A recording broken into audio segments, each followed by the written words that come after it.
غزا العراق إيران عبر 70,000 جندي عراقي الحدود وشنوا حربا دامت 8 سنوات وخلفت مليون زلزلة أنتم كنوب للعرب سيطرة شوشوا على القمة ترى مفخرة يا حرب يا حرب الدول دول دول دول ارحب نوخ ركابك القصيد ما دام بالدعوة تعيد هذا الجزائر والجديد لعيانهم حرب الدول لجل قبيلة كلها وسط الجزيرة كلها والكل حرب لها يا حرب الدول يا حرب ومن العايدين وبكل عام فايزين بالطيب والعلم السمين يا حرب الدول زلزلة أنتم كنوب للعرب سيطرة شوشوا على القمة ترى مفخرة يا حرب الدول دول دول قناة سليمان القيم.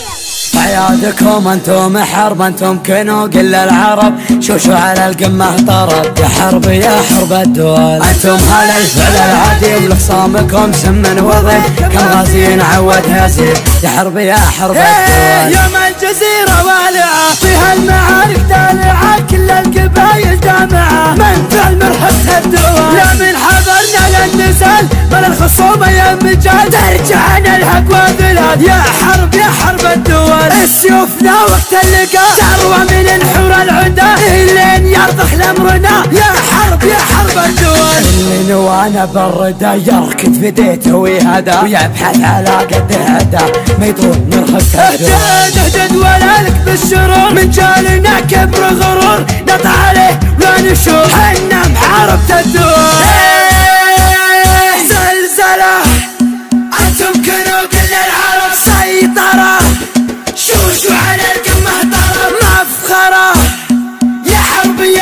الدول دول دول قناة سليمان القيم. المجد منه مكتفين وكل شيء ماخذين من ماضي ايام السنين متسلطنة حرب الدول امجادنا مثل النجوم مستمدة بين الغيوم لحولنا بالمجد قوم يا حرب الدول الله خلقنا فارقين وبكل شيء سابقين معجزين اللاحقين يا حرب الدول مبروك عيد الصايمين في كل ديرة مسلمين يجعلكم مستامين في كل انحاء الدول في ظل حكام البلاد حنا لها درع وعتاد لعودت فيها عناد نسطع على رؤوس الدول والله يعز بلادنا في ظل سقم خصامنا سلمان يا سلماننا يطوع رؤوس الدول